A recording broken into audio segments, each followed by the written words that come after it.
اعظم سواتی صاحب کا اور ڈاکٹر بابر اعوان صاحب کا ایک تو پارلیمانی امور میں بہت تجربہ ہے، پارلیمان کے رولز ریگولیشنز کا، قانون کے اوپر ان کی بڑی دسترس ہے۔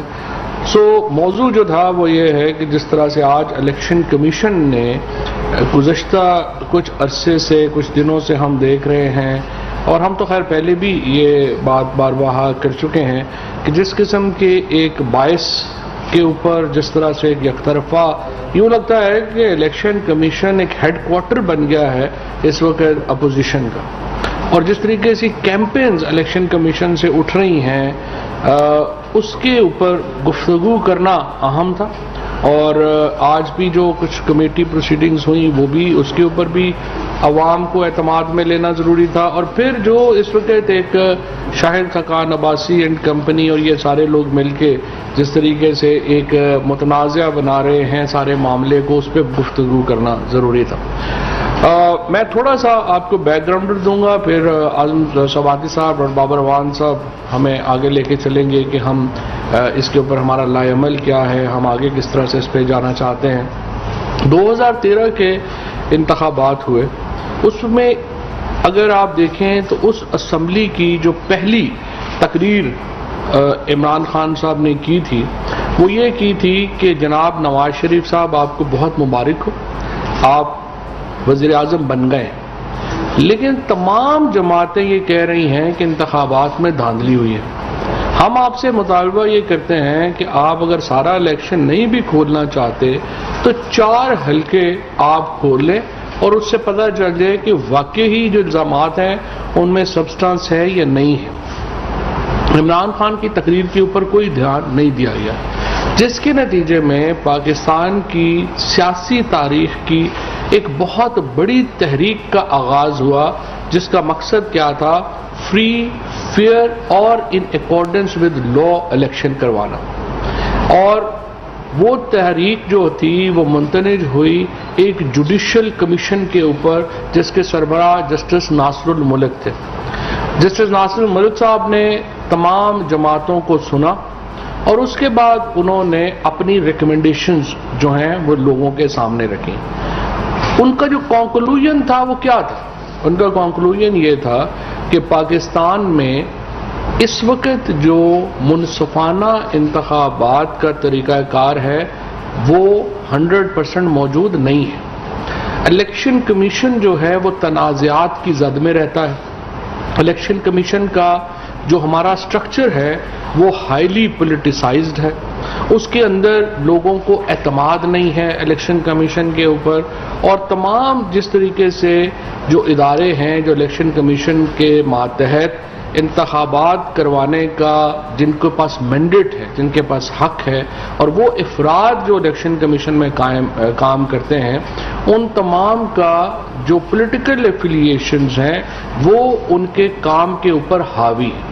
یہ جوڈیشل کمیشن کا نٹ شیل تھا جو کہ جسٹس ناصر الملک صاحب جیسے ایک بڑے جج کی طرف سے وہ ریکمنڈیشن آئی۔ اس کے بعد 2018 کا الیکشن ہوا، الحمدللہ عوام نے پاکستان تحریک انصاف کے اوپر اعتماد کا اظہار کیا، عمران خان وزیر اعظم بنے۔ جو چند اہم ترین ہمارے وعدے تھے منشور میں، ان میں ایک وعدہ یہ تھا کہ ہم الیکشن سسٹم کو آزادانہ اور منصفانہ اور شفاف بنائیں گے۔ سب سے پہلے کوئی اور حکومت اس ملک میں ایسی نہیں گزری، واحد عمران خان کی حکومت ہے جس نے یہ بیڑا اٹھایا اور ایک آزادانہ اور منصفانہ انتخابات کے لیے اپنی تجاویز پیش کی۔ ہم نے وہ تجاویز پہلے کمیٹی سطح کے اوپر ڈسکس ہوئیں، اس کے اوپر الیکشن میں پریزیڈنٹ صدر علوی صاحب نے بننے سے پہلے بہت تفصیل سے اس کے اوپر کام کیا ہوا تھا، پریزیڈنٹ ہاؤس جو ہے وہ اس میں انوالو ہوا، اور اسی دوران ہم نے باقی پوری دنیا کے جو طریقہ کار ہیں ان کا جائزہ لیا۔ ایک عمیق، ایک گہری اور ایک بہت غور و خوض کے بعد ہم اپنی ریکمنڈیشنز کو ہم لے کے پارلیمان میں گئے اور ہم نے دعوت دی اپوزیشن کو کہ وہ آئیں اور ہمارے ساتھ بیٹھیں اور انتخابی اصلاحات کے اوپر بات چیت کریں۔ اب معاملہ دیکھیے کیا ہے، کوئی بھی شخص پاکستان میں انتخابی نظام سے مطمئن نہیں ہے۔ اگر آپ اپوزیشن سے سنیں، ابھی آپ نے دیکھا جو سیالکوٹ میں ہوا، یا اس کے بعد کشمیر کی بات کر لیں، یا گلگت بلتستان کی بات کر لیں، یا ضمنی انتخابات کی بات کر لیں، جہاں جہاں اپوزیشن الیکشن ہارتی ہے وہاں پہ وہ کہتے ہیں انتخابات میں دھاندلی ہوئی۔ یہ صرف عمران خان ہیں جو وزیر اعظم ہوتے ہوئے کہہ رہے ہیں کہ اگر آپ کو لگتا ہے دھاندلی ہوئی ہے، اگر پاکستان کے لوگوں میں ایک بہت بڑا ڈس سیٹسفیکشن ہے، ہم غیر مطمئن ہیں اس بات کے اوپر جو الیکٹورل پروسیس ہو رہا ہے، تو پھر اس کا کیا حل ہے؟ حل یہ ہے کہ سیاسی قیادت بیٹھے گی، وہ فیصلہ کرے گی کہ ملک میں کس نظام کے تحت الیکشن ہونے چاہیے جو کہ قابل قبول ہوں گے۔ اس پروسیس میں ہم ٹیکنالوجی کا استعمال کرنا چاہتے ہیں۔ سپریم کورٹ میں گیا سینٹ کے انتخابات کا معاملہ، سپریم کورٹ نے یہ حکم دیا کہ ٹیکنالوجی کا استعمال کیا جائے انتخابات میں شفافیت لانے کے لیے۔ الیکشن کمیشن کی جو منطق ہے وہ عجیب و غریب ہے۔ وہ یہ کہتے ہیں کہ پارلیمان کو حق نہیں ہے انہیں بتانے کا کہ نظام کیا ہوگا، حالانکہ آئین کے آرٹیکل 218 میں از خود یہ لکھا ہوا ہے کہ انتخابات قانون کے تحت ہوں گے۔ اور اسی طرح سے جو ٹی او آرز بنائے گئے تھے جوڈیشل کمیشن کے، جہاں پر جسٹس ناصر الملک صاحب نے جو ٹی او آرز کریٹ کیے تھے، ان میں جو بات کہی گئی تھی وہ یہ تھی کہ this was essentially, election commission کے جو فنکشن ہیں وہ کیا ہے، essentially to organise the elections and conduct the elections, organise کرنا ہے، کنڈکٹ کرنا ہے، impartially, honestly, fairly, justly and in accordance with law. Law آپ نہیں بنائیں گے، لا بنانے کا اختیار ایکسکلوسیولی پارلیمان کے پاس ہے، اور کوئی بھی ملک اپنی پارلیمان کے وقار کو مجروح نہیں ہونے دیتا، کیونکہ اصل جو ایک عوام کی آواز ہے وہ پارلیمنٹ سے آپ کو آ رہی ہوتی ہے۔ یہ پارلیمنٹ کے اندر بیٹھے ہوئے لوگ فیصلہ کرتے ہیں کہ انہوں نے کس قسم کا نظام اپنانا ہے۔ لہٰذا الیکشن کمیشن کی یہ منطق کہ پارلیمنٹ انہیں یہ گائیڈ نہیں کر سکتی کہ انہوں نے الیکشن کیسے کرانا ہے، اور میں الیکشن کمیشن کا بھی آپ کو بتا دوں، سارا الیکشن کمیشن بھی نہیں ہے، چیف الیکشن کمشنر صاحب کو زیادہ شوق آیا ہوا ہے کہ وہ ایک اپوزیشن کے ماؤتھ پیس کے طور کے اوپر کام کرنا چاہتے ہیں۔ الیکشن کمیشن تو ایک ادارہ ہے، اس میں مختلف لوگ ہیں، مختلف اس میں حصے ہیں، اس کی اسٹیبلشمنٹ اپنی ہے، اس کی لوگ اپنے ہیں، لیکن الیکشن کمشنر جو ہیں چونکہ ان کا تعلق ہوگا، ظاہر ہے کہ وہ ایک قریبی رابطے میں رہے ہیں نواز شریف صاحب وغیرہ سے، ان کی ذاتی ہمدردی بھی ہو سکتی ہے، اس کے اوپر بھی ہمیں کوئی پرابلم نہیں ہے، لیکن الیکشن کمشنر ہو یا کوئی بھی ادارہ ہو، اس کو پارلیمنٹ کو مان کے چلنا ہوگا۔ کسی بھی شخصیت کو یہ حق نہیں دیا جا سکتا کہ وہ پارلیمنٹ کو انڈرمائن کریں اور کہیں کہ جی ہم پارلیمنٹ کو نہیں مانتے، ہم اپنا نظام بنائیں گے۔ آج بھی جو ہوا سینٹ میں جو کارروائی ہوئی، اس میں میں سمجھتا ہوں کہ الیکشن کمیشن کا جو رویہ تھا وہ پارلیمنٹ کی جو پریویلیج ہے، پارلیمنٹ کا جو استحقاق ہے، اس کو ٹھکرانے کے مترادف تھا۔ بدقسمتی سے ہماری اپوزیشن چونکہ ذہنی بونوں پر مشتمل ہے، ایک ان کی جو صلاحیت ہے وہ بڑی اپنے کیسز کے آگے کی سوچنے کی نہیں ہے، انہیں صرف ان کی جو تمام تر ہمارے اپوزیشن کی لیڈرشپ ہے اس کا صرف ایک ہی ہنر آتا ہے، اور وہ یہ ہے کہ مقدموں میں تاریخ کیسے لینی ہے، اس کے علاوہ تو ان کی کوئی اور صلاحیت نہیں ہے۔ سو بدقسمتی سے وہ یہ سوچنے اور سمجھنے سے بھی آ رہی ہیں کہ پارلیمنٹ اگر مضبوط ہوگی تو ملک کے عوام سے مضبوط ہوں گے اور ملک کی سیاست بہتر ہوگی، اور وہ یہ اختیارات جو ہیں روز بات کرتے ہیں ووٹ کو عزت دو، لیکن جب بھی انہیں کوئی موقع ملتا ہے، جب ہم دیکھتے ہیں کہ وہ ڈیل کر سکیں تو وہ فوراً ڈیل کے اوپر آ جاتے ہیں۔ آپ دیکھیں کہ کسی بھی جگہ کے اوپر ریفارم کی بات ہو، اصلاحات کی بات ہو، فوری طور کے اوپر اپوزیشن اس کو چھوڑ کے ڈیل کے پیچھے پڑ جاتی ہے. اور اب تو خیر مولانا فضل الرحمان صاحب نے ہی کچا چٹھا کھول دیا. ایک دوسرے کے جو کپڑے ہیں وہ چوک میں اتار رہے ہیں، ایک دوسرے کو خود ہی جو ہے وہ ننگا کر رہے ہیں. تو ہمیں اس کھیل میں پڑنے کی ضرورت نہیں ہے. ہم دیکھ رہے ہیں کہ جو فضل الرحمان بلاول صاحب کو کہہ رہے ہیں، بلاول صاحب ان کو کہہ رہے ہیں، اور دونوں مل کے نون لیگ کو کہہ رہے ہیں، اور پھر نون لیگ کے اندر جو لوگ ایک دوسرے کو کہہ رہے ہیں وہ اس کا موضوع آج نہیں ہے. لیکن میں آپ کو بتانا چاہتا ہوں کہ چھوٹے لوگ ہیں، چھوٹی سوچ ہے اور چھوٹے مقاصد ہیں، اس لیے ان لوگوں سے کوئی بھلائی کی توقع جو ہے وہ نہیں کی جا سکتی. میں یہ سمجھتا ہوں کہ اگر الیکشن کمیشن کو کسی ٹیکنالوجی کے اوپر اعتراض ہے یا کسی کے اوپر وہ سمجھتے ہیں کہ اس میں بہتری لائی جا سکتی ہے تو وہ میڈیا کھیلنا بند کریں.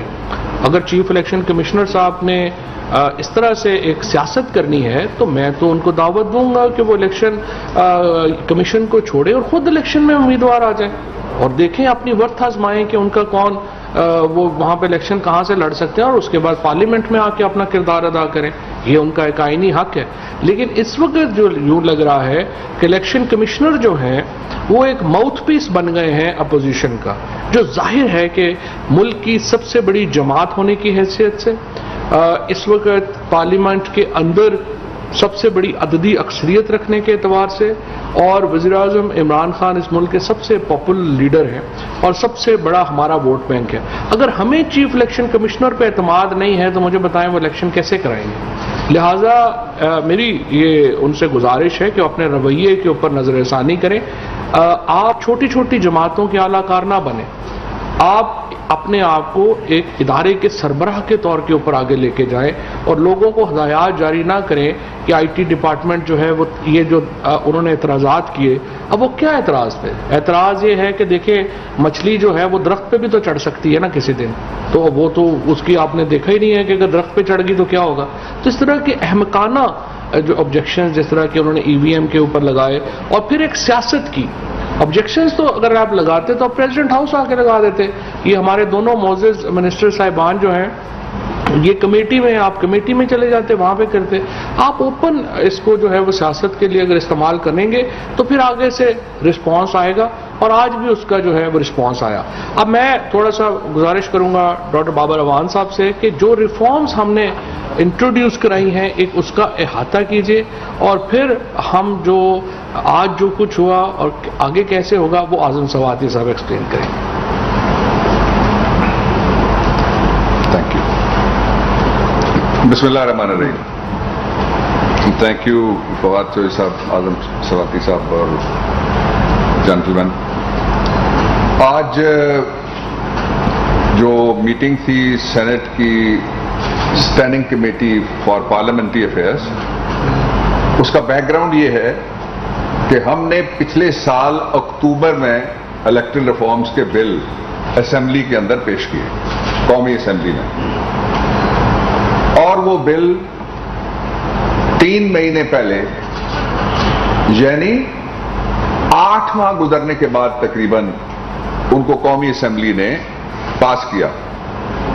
اس دوران اپوزیشن کی طرف سے ایک تجویز بھی آئی ریپیٹ کوئی سامنے نہیں آئی کہ ریفارم کس طرح سے ہونی چاہیے. نہ الیکٹرل ریفارمز کے اوپر آئی، نہ ای وی ایم کے اوپر آئی، نہ آئی ووٹنگ کے اوپر آئی. اس کے بعد جب ہم سینٹ میں لے کے گئے تو سینٹ کے رولز کے مطابق کمیٹی کے پاس 2 مہینے تھے کہ وہ ان ریفارمز کے اوپر اپنا فیصلہ دیتی، لیکن اپوزیشن کمیٹی کھیلتی رہی.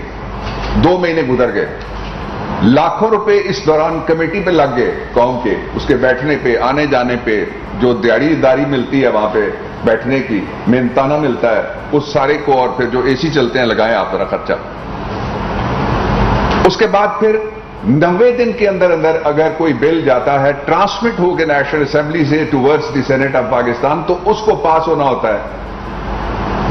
آج جب چند گھنٹے 90 دن میں رہ گئے تو ان کو رفتار لگ گئی. کمیٹی میں ہم گئے اور وہاں جو پچھلے 5 دن سے حکومت کے خلاف یہ پروپیگنڈا کیا جا رہا تھا کہ ان کے اوپر اعتراضات آ گئے ہیں ریگولیٹر الیکشن کمیشن کی طرف سے، ہم نے یہ فیصلہ کیا تھا کہ ہم جا کے حکومت کا موقف آج سامنے رکھیں گے۔ یہ پہلی بار ہوا ہے کہ کسی پارلیمنٹری کمیٹی نے حکومت کو بلڈوز کیا اور کہا کہ ہم آپ کو بات نہیں کرنے دیں گے۔ 37 پوائنٹس میں سے میں 2.5 گھنٹے تقریباً چلی ہے کمیٹی، اس میں سے مجھے 5 پوائنٹس پہ بات کرنے دی گئی اور باقی سارا وہ بولتے رہے۔ اس کے بعد جو الیکشن کمیشن کے حضرات تھے ان کے سامنے ہم نے سوال رکھنے تھے۔ مثال کے طور پہ 3 سوال میں یہاں رکھتا ہوں۔ وہ اٹھ کے چلے گئے، اور یہ بھی پہلی بار ہوا کہ کوئی ریگولیٹر جس کو ریگولیٹ کرنا ہے سسٹم کو، اس کے لیے قانون سازی ہو تو وہ اس میں سے اٹھ کے چلا جائے اور واک آؤٹ کر دے۔ یہ بھی پہلی دفعہ ہوا ہے۔ دوسرا کوئی واقعہ مجھے آپ نہیں بتا سکتے۔ گفتگو نرم بھی ہوتی ہے، گفتگو نرم نہیں بھی ہوتی، اس کے باوجود لوگ بیٹھتے ہیں۔ یہ بھی پہلی مرتبہ ہوا کہ اپوزیشن کی کمیٹی کے جو چیئرمین تھے انہوں نے بلوچستان کی جو سینیٹر تھیں ان کو ویڈیو لنک پہ رائٹ آف ووٹ دینے سے انکار کر دیا۔ 1 گھنٹہ اس پہ لگا کہ آپ ان کو رائٹ آف ووٹ دیں، انہوں نے انکار کیا۔ آج supreme court of Pakistan video link کے ذریعے سے چلتا ہے۔ آج پاکستان کا اور دنیا کا کوئی ایسا ادارہ نہیں ہے، بڑی بڑی بین الاقوامی تنظیموں کے اجلاس ہوتے ہیں جس میں ہمارے پرائم منسٹر، فارن منسٹر، دوسرے منسٹر جاتے ہیں، ویڈیو لنک کے ذریعے سے جاتے ہیں۔ انہوں نے کہا میں اجازت نہیں دوں گا۔ مجھے نہیں پتا کہ وہ کیوں اتنا گھبرا رہے تھے، لیکن ایک بات کلیئر تھی کہ اپوزیشن آج بے نقاب ہو گئی ہے، اس کے چہرے سے نقاب اتر گیا ہے 3 باتوں کا۔ پہلا یہ کہ وہ ریفارمز کے دشمن ہیں، سٹیٹس کو کے بندے ہیں۔ دوسرا یہ کہ وہ بیرون ملک مقیم پاکستانیوں کی پاکستان میں شراکت اقتدار کے دشمن ہیں۔ آج انہوں نے ثابت کیا ہے دونوں پارٹیوں نے مل کے، حالانکہ یہ وہی دونوں پارٹیاں ہیں بڑی جنہوں نے ایک دوسرے کو کہا کہ آپ نے دھاندلی کی ہے، اپوزیشن لیڈر ہمیں ہونا چاہیے۔ آج تو جو ہمارے دوست نون کے کر رہے تھے پریس کانفرنس، ان کے لیے تو مبارکباد کا دن ہے، اس لیے کہ انہوں نے آج قبول کر لیا یوسف رضا گیلانی کو، اور وہ الیکشن بھی ان کے لیے فیئر اور ٹرانسپیرنٹ ہو گیا جو ہوا تھا اپوزیشن لیڈر کا بھی، اور اس سے پیچھے جو الیکشن ہوا تھا۔ صرف کس کے لیے؟ صرف اس بات کا خوف تھا کہ اگر 1 کروڑ بیرون ملک مقیم پاکستانیوں کو ووٹ کا حق دیا جاتا ہے تو وہ سمجھ، فہم، عقل، تجربے، علم، ہنر کے مطابق اس کو استعمال کریں گے، اور چونکہ یہ چاروں چیزیں وہاں موجود نہیں ہیں ان کو خطرہ ہے کہ عمران خان کو ووٹ مل جائے گا۔ اب آ جائیے ایک دوسرا پہلو ہے اس کا۔ میں پرائم منسٹر کی طرف سے، کابینہ کی طرف سے، اپنی طرف سے بیرون ملک مقیم پاکستانیوں کو یقین دلانا چاہتا ہوں کہ آپ کا سفر کھوٹا آج نہیں ہوا، اپوزیشن بے نقاب ہوئی ہے۔ ہم آپ کے بل کو اور دونوں بلز کو پارلیمنٹ کے جوائنٹ سیشن میں ہم نے فیصلہ کر لیا کہ لے کے جا رہے ہیں۔ آج بھی کمیٹی میں ہماری اکثریت تھی، 6 ووٹ ایک طرف تھے، 7 ووٹ ہمارے تھے۔ اور کیوں وہ ریفیوز کیا کمیٹی کے چیئرمین صاحب نے؟ وہ چاہ رہے تھے کہ جب 6 ووٹ برابر ہو جائیں گے، خاتون کو انہوں نے ووٹر کو نکال دیا درمیان میں سے، تو پھر وہ اپنا ووٹ ڈال سکتے ہیں، اور جب ووٹ برابر ہوں تو پارلیمنٹ کے رولز اجازت دیتے ہیں کہ کمیٹی کا چیئرمین ووٹ ڈالے، اس کے بغیر وہ کمیٹی کے چیئرمین کو اجازت نہیں ہے ووٹ ڈالنے کی۔ اس کا دوسرا پہلو۔ اس کا تیسرا پہلو یہ ہے کہ ہم 13 تاریخ کو سوموار کے دن صبح 11 بجے پارلیمنٹ کا مشترکہ سیشن بلا رہے ہیں، جس میں الحمدللہ 4تھے پارلیمانی سال کا آغاز کرے گی عمران حکومت، پی ٹی آئی کی گورنمنٹ اور کولیشن گورنمنٹ، اور اس کے 1 دن کے بعد بدھ والے دن ہم قومی اسمبلی کا اجلاس بلائیں گے، اور وہاں سے اس بل کو جس کو آج انہوں نے ہماری اکثریت کے باوجود بلڈوز کیا، اس کو ہم انشاءاللہ ریفر کریں گے۔ 2 باتیں اور میں کہنا چاہتا ہوں قوم کے لیے۔ پہلی بات یہ ہے کہ کیا یہ محض اتفاق ہے کہ ایک طرف وہ لوگ ہیں جنہوں نے پاکستان میں ریفارم کرنے کا بیڑا اٹھایا ہے اور دوسری طرف وہ سارے ہیں سٹیٹس کو کے بندے جو اس ریفارم کو روکنا چاہتے ہیں. اور دوسری بات یہ ہے کہ 2 آرڈرز نہیں 3 آرڈرز ہیں سپریم کورٹ کے. 2014 کا آرڈر ہے, 2015 کا جو کمیشن تھا اس کا آرڈر ہے, 2018 کا فل بینچ کا آرڈر ہے. حکومت سپریم کورٹ کے احکامات کے مطابق اس قانون سازی کو جلد از جلد مکمل کرے گی اور اس کا راستہ کسی طریقے سے بھی نہیں روکا جا سکتا. اور میں آخر میں یہ کہنا چاہتا ہوں کہ حکومت نے پہلی دفعہ نیب کے قانون کو ہاتھ لگایا تھا, آرڈیننس بنایا تھا, آرڈیننس مر گیا. انہوں نے کہا این آر او ہمیں چاہیے, ہمیں قانون سازی نہیں چاہیے. ہم کہتے ہیں لا ریفارم کے لیے آؤ, کہتے ہیں این آر او پہلے دے پھر ہم آئیں گے. این آر او نہیں ملے گا. اعظم سوادی صاحب. بسم اللہ الرحمن الرحیم. ایاک نعبد و ایاک نستعین. دیکھیں آج اللہ تعالیٰ کا شکر ہے کہ آج ایک لیڈر عمران خان کی صورت کے اندر 2023 کا الیکشن نہیں سوچ رہا.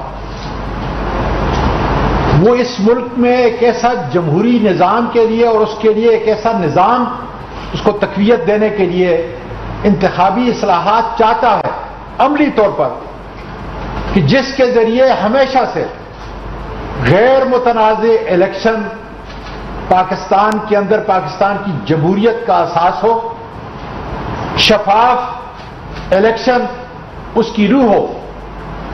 اور اس کے لیے جو ٹاسک جب میں پارلیمانی امور کا وزیر تھا, ہمارے 6 ممبران کو, کابینہ کے ممبران کو باقاعدہ طور پر یہ ٹاسک سونپا گیا. اور ڈاکٹر بابر ایوان صاحب نے جس بات کا ذکر کیا کہ اکتوبر کے اندر لاسٹ ایئر ہم نے 49 امینڈمنٹ باقاعدہ طور پہ پیش کی. اور سٹیک ہولڈر کون تھے؟ سب سے بڑا سٹیک ہولڈر جو تھا وہ الیکشن کمیشن تھا. اس کی رضامندی کے مطابق ہم نے باقاعدہ طور پر پارلیمنٹ کے اندر وہ امینڈمنٹ ہم نے پیش کی. اور اس کے بعد میں داد دیتا ہوں پریزیڈنٹ آف پاکستان کو کہ پچھلے 2.25 سال سے برابر ہر جمعرات کو یا ہر دوسری جمعرات کو ایوان صدر کے اندر میٹنگ کنڈکٹ کرتے ہیں جس میں بیرون ملک کے ٹیکنالوجی کے ماہر, جس میں اس ملک کے ٹیکنالوجی کے ماہر اور باقاعدہ الیکشن کمیشن وہاں شامل ہوتا.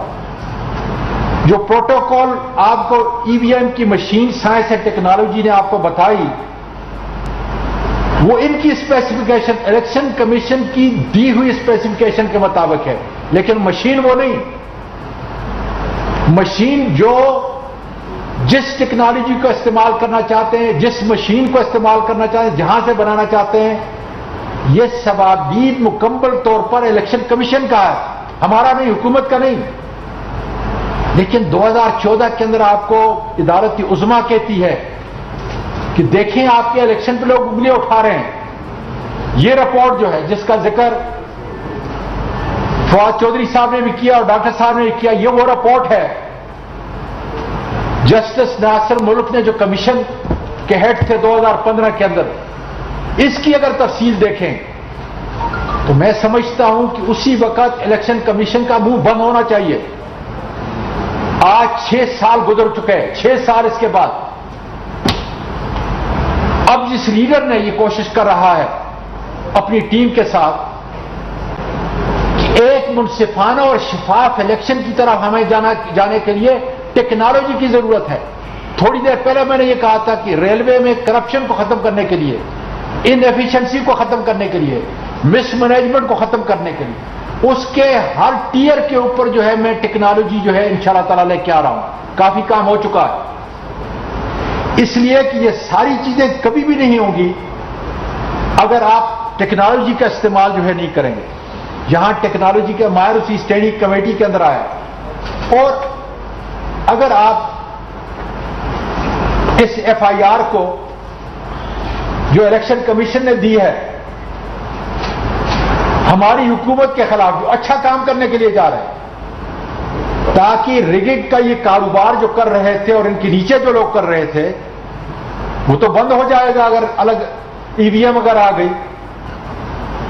اور پھر پاکستانی جو یہ بیرونی ملک لیتے ہیں ہماری معیشت و معاشرت کا حصہ، ریڑھ کی ہڈی ہے، ان ساتھ اتنی بڑی بے انصافی. پھر 2015 کے اندر یہ دیکھیں یہ رپورٹ کیا ہے، اور اس کے بعد کانسٹنٹلی ہم یہ کہہ رہے ہیں وسائل ہم آپ کو دیں گے، لیکن خدا را وہ طریقہ کار اختیار کریں، وہ ٹیکنالوجی لے کے آئیں. یہ آپ کا ثواب دید ہے. نادرا کو باقاعدہ طور پہ بتا دیا ہے، اور اس معاشی پریکاریس کنڈیشن کے اندر بھی عمران خان نے کہا ہے کہ جتنے پیسے آپ کو چاہیے، لیکن ایک سنگ میل جو ہے ہم الیکشن کمیشن کے ذریعے اس ملک میں انتخابی اصلاحات لانا چاہتے ہیں. اور آج حالت یہ ہے کہ وہ بحیثیت فریق کے ہمارے مقابل آ چکے ہیں. فریق کے کیا اپوزیشن نے آج تک جو گل کھلائے اس ملک کے اندر، جو کرپشن کی ہے، جو ناانصافی کی ہے، سندھ کی جا کے حالت کو دیکھیں. ظلم اور بربریت جو ہے جس طرح ہر محلے ہر کوچے کی زینت بنی ہوئی ہے. یہ جمہوریت ہے، اور جمہوریت کے نام پر اگر یہ دبا ہے تو وہ کیا کہہ رہے ہیں؟ کیا یہ فائنانشل وائبلٹی اس کی نہیں ہے؟ ارے بھائی تم کوئی بزنس کر رہے ہو، غریب کا ٹیکس کا پیسہ جو ہے آپ کو ملے گا کہ تاکہ آپ شفاف الیکشن کی طرح کوئی ٹیکنالوجی لے کے ہمیں سے کوئی غرض نہیں ہے. جو اسپیسیفکیشن بنا تھی ہم نے آپ کو بنا کے دے دی. یہ وہ حالات ہیں کہ جس کے تحت آج میں دعوے سے کہتا ہوں کہ الیکشن کمیشن مکمل طور پر اپوزیشن کے ساتھ مل کر ایک فریق کی حیثیت سے شفاف، فری، ٹرانسپیرنٹ الیکشن جو آئین کی بنیاد ہے، جو عدالت عظمیٰ نے بار بار اپنی ججمنٹ کے اندر کہا ہے، اس کی اجازت نہیں دیتے. اور اب وہ فریق کی حیثیت سے جو ہے وہ سامنے آ گئے ہیں. اور انشاءاللہ تعالی پارلیمنٹ جو سپریم ہے، قانون جو اعلیٰ ہے، عدالت عظمیٰ جس کا حکم جو ہے منوان ہمیں ماننا پڑے گا، اللہ کے فضل سے ہم ان کو شکست دیں گے اور اس ادارے کو اتنا مضبوط و بااختیار بنائیں گے کہ آئندہ میں جو الیکشن ہونے جا رہا ہے وہ شفاف، فری، ٹرانسپیرنٹ، جس کے اوپر جو ہے کوئی انگلی نہ اٹھا سکے. یہی ہماری حکومت کا مطمع نظر ہے. ان اکارڈنس ود لا، اور ان اکارڈنس ود لا، کیونکہ لا جو ہے وہ پارلیمنٹ سے نکلتا ہے. منبع جو ہے، سپریم جو ہے باڈی، وہ پارلیمنٹ ہے. اور انشاءاللہ تعالی جیسے بابر اعوان صاحب نے، فواد چودھری صاحب نے کہا کہ 13 تاریخ کو تو ہمارا جوائنٹ سیشن ہے جو چوتھا سال ہمارا شروع ہو رہا ہے. بہت جلد ہم تیاری کر لیں. الیکشن کمیشن تم بھی تیاری کرو اور جو اپوزیشن والے ہیں وہ بھی تیاری کرو. ایک ہی بات کہ جوائنٹ سے، اور واقعی ایک ہی بات ہے، آج وہ ایک ہے. انشاءاللہ تعالی اس ملک کا پارلیمان، سینٹ اور نیشنل اسمبلی اللہ کے فضل سے قانون کی پاسداری کرتے ہوئے تمہیں شکست دیں گے. اور پھر قوم و ملک اس زینت سے انشاءاللہ تعالی منور ہوگا کہ شفاف الیکشن کے لیے ٹیکنالوجی کا استعمال زبردست طور پر وہ 2023 سے پہلے خدا کے فضل سے آپ کے سامنے پیش کیا جائے. عمر جٹ صاحب ٹی وی سے. سر آپ تینوں لا میکرز ہیں سر، ایک تو وضاحت تو نہیں بلکہ ایک گائیڈ کرتے ہیں اور ایک سوال ہے اس کا جواب دیتے ہیں. سر ایک چیز تو یہ بتا دیں کہ جس طرح آج سینٹ کی قائمہ کمیٹی سے الیکشن کمیشن حکام نے واک آؤٹ کیا، سر وہ پہلے بھی پریس ریلیز کے ذریعے سوشل میڈیا پر حکومت کی بشین اور حکومتی کاوشوں کی مخالفت کر چکے. آج ان کا واک آؤٹ تھا، تو کیا سر قانون کسی آئینی ادارے کو منتخب حکومت کے خلاف ان کی مخالفت کرنے کی اجازت دیتا ہے؟ سر ایک چیز تو یہ. دوسری سر اس کے ساتھ یہ بتا دیں کہ آپ لوگوں کی صدر ہاؤس میں بھی ملاقات کی، الیکشن کمیشن حکام اس میں بھی موجود تھے. کیا شفاف الیکشن کے لیے جس طرح حکومت کام کر رہی ہے، کیا اس کی مخالفت کے علاوہ الیکشن کمیشن نے کوئی تجویز بھی دی آپ کو کہ آپ یہ نہ کریں تو یہ کر لیں؟ Thank you. آپ کے سوال کے 3 حصے ہیں. پہلا حصہ یہ ہے کہ کیا کوئی آئینی ادارہ پارلیمنٹ کے کسی اجلاس سے اٹھ کر جا سکتا ہے، بائیکاٹ کر سکتا ہے؟